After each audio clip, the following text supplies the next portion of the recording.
다음은 스테르담 작가의 책 나를 관통하는 글쓰기에 나오는 내용과 저의 생각입니다. 1. 글쓰기는 에피소드보다 메시지다. 에피소드는 메시지를 전하기 위한 수단이다. 메시지가 곧 핵심이며 메시지가 빠진 에피소드는 단순 서사에 불과하다. 결국 메시지를 잘 뽑아내기 위해선 일상도 달리 볼 줄 아는 통찰이 필요하며 이 통찰은 왜라는 질문에서 온다고 나는 믿는다. 글에는 전하고자 하는 메시지가 담겨 있어야 합니다. 메시지는 나와 내 주위를 둘러보고 달리 보고 질문을 통해 얻게 되는 깨달음에서 비롯됩니다. 글쓰기가 무서울 때. 셋째, 내가 아닌 다른 사람을 신경 쓸 때.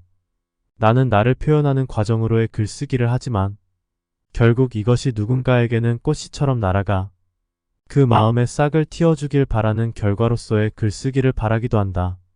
선한 영향력을 나누는 생산자의 삶을 살자고 마음먹었으니 내 생산물인 글은 나에게서만 끝나서는 안 되는 것이다. 그러니 나의 깨달음과 통찰은 누군가에게 도움이 되어야 하는데 이곳에 함정에 빠질 때가 많다.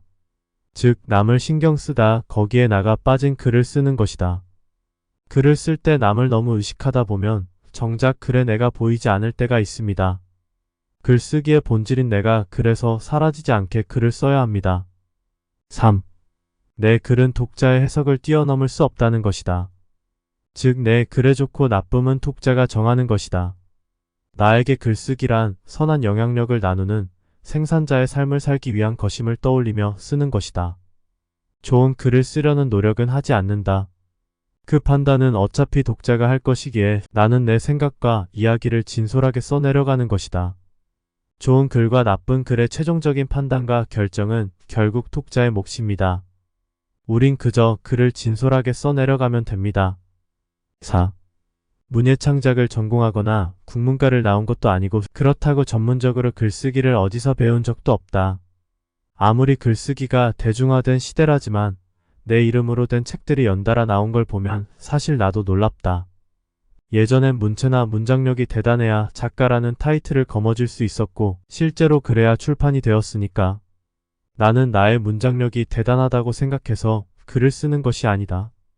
오히려 표현하고 싶은 걸 많이 표현해내지 못하는 그 부족함을 한탄한다. 만약 시작점에서 그 부족함을 우려했다면 난 글쓰기를 시작조차 못했을 것이다. 내가 글쓰기를 시작하며 가장 잘한 점은 근본 없이 시작했다는 점이다. 글쓰기 학원에 등록을 하고 책을 100권 이상 읽기 전까진 글쓰기를 시작하지 않겠다고 생각한 게 아니라 무조건 쓰고 시작한 것이다. 그리고 나중에 그들을 되돌아보아 쓰레기이면 치우면 되고 자산이면 안고 가면 되겠다 생각했다. 하루에 몇 개를 써야지, 언제까지 책을 내야지 하는 목표도 세우지 않았다. 근본이 없어도 좋으니 그저 시작하고 싶었다. 내 생각과 마음을 따라 써내려가기로 했다. 타이트하거나 무리한 목표를 설정하지 않아야 글쓰기를 시작하기 수월합니다. 일단 무작정 써보는 게 좋습니다. 시작이 8알입니다.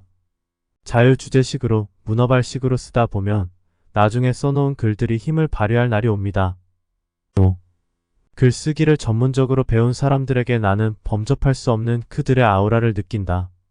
그래서 간혹 그 문장들을 필사하곤 하지만 그저 따라하진 않는다. 나만의 뿌리를 내리기 위해서다. 그래서 택한 방법이 구어체다. 말하듯이 편하게. 앞에 누군가와 차 한잔을 한다고 생각하고 이야기하듯이 써내려간다. 저자는 이야기하듯 구어체를 사용해 글을 쓴다고 합니다. 좋은 글, 잘 쓴 글은 쉽고 편하게 자연스럽게 읽혀야 합니다. 소리내어 읽었을 때도 막힘이 없고 부자연스러움이 없어야 합니다. 6. 애초부터 누군가 봐주길, 들어주길 바라고 시작하는 글은 지속될 가능성이 적다. 나는 나의 첫 독자라는 사실을 간과한 대가다. 나라는 독자가 있다면 나의 글은 존재할 수 있다. 한두 번, 몇 개의 글은 남이 봐주기를 기대하며 글을 쓸 수 있습니다. 하지만 오래 지속하긴 어렵습니다. 내가 기준이 된 글을 써야 합니다. 나의 이야기를 진솔하게 써야 합니다. 그래야 오래 지속해서 글을 쓸 수 있어요. 7. 글을 통해 삶의 관점이 바뀐다. 타노스의 핑거플립으로 제거하고 싶은 상사의 잔소리도 이른 아침 출근하려 짜낸 치약이 바닥에 떨어졌을 때도 내가 싫어하는 사람에게도 나는 의미와 배움을 찾게 되었고 고스란히 나의 글에 담았다. 그리고 그것들은 어느새 책이 되어 또 누군가에게 의미를 전하고 있다. 책 한 권 냈다고 인생 바뀌지 않는다. 관점을 바꾸니 인생이 바뀌고 인생이 바뀌어서 책이 나온 것이다. 그리고 그 시작은 글쓰기에서 비롯되었음을 글쓰기를 통해 관점을 바꾸니 일상이 달리 보입니다. 그렇게 쓴 글은 사람들이 공감해 줍니다. 그들에게 도움도 됩니다. 관점을 바꾸니 인생이 바뀌고 책도 나옵니다. 이게 바로 글쓰기의 힘입니다. 8. 글쓰기를 주위에 알리지 말아야 하는 이유. 나는 글쓰기를 감당 가능한 도전이라 말한다.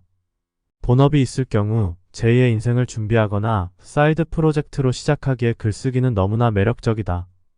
본업과 병행하면서 얼마든지 시작할 수 있고 위험도도 매우 낮기 때문이다. 시작할 때 별도의 장비나 자본이 필요한 것도 아니다. 문제는 내로남불의 시선이다. 내가 하면 사이드 프로젝트지만 남이 하면 딴짓이기 때문이다. 특히 혹시라도 딴짓이 돈이 되기 시작하면 짙은 색안경을 쓴 사람들이 주위에 하나 둘 늘어난다.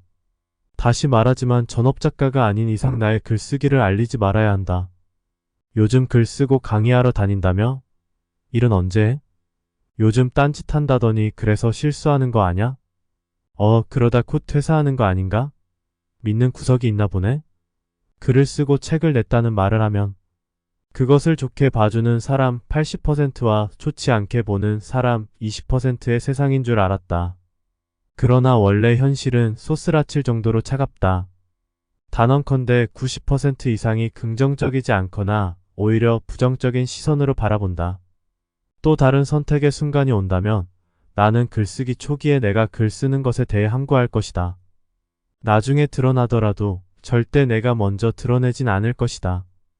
과거의 나에게 하는 경고이자 글쓰기를 시작하는 사람들에게 주는 진심 가득한 조언이다. 저자의 개인적인 경험에서 우러나오는 내용입니다. 본업이 있는 상태에서 글을 쓰고 책까지 냈을 때 가능한 주위에 알리지 않는 것을 권유하고 있습니다. 남이 본인과 조금 다른 길을 가는 것, 남이 잘 되는 것을 진심으로 축하해주는 사회적 분위기는 아직 형성이 덜 되어 있나 봅니다. 많이 읽고 매일 꾸준히 쓰세요.